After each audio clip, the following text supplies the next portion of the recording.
எத்தனாயிரம் ஆண்டுகளாக அந்த காட்டுக்குள் நாங்கள் மேய்ந்து கொண்டிருந்தோம். அப்போதெல்லாம் தடைபடாத அருவி, அப்போதெல்லாம் தடைபடாத நதியின் ஓட்டம் இப்போது எப்படி தடைபடுகிறது? திடீரென்று 21ஆம் ஆண்டுக்கு பிறகு எப்படி தடைபடுகிறது? இத்தனாயிரம் ஆண்டுகள் ஆதியில் நீங்கள் செய்த வேலையே எங்களை மேய்க்க தொடங்கியதுதான். அன்றிலிருந்து வராத இடையூர் இப்போது எப்படி வந்தது? இப்போது எப்படி வந்தது?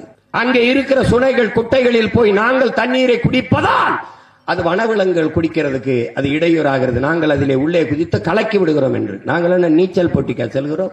அங்கே வைத்து குதித்து குதித்து விளையாடுகிறோமா?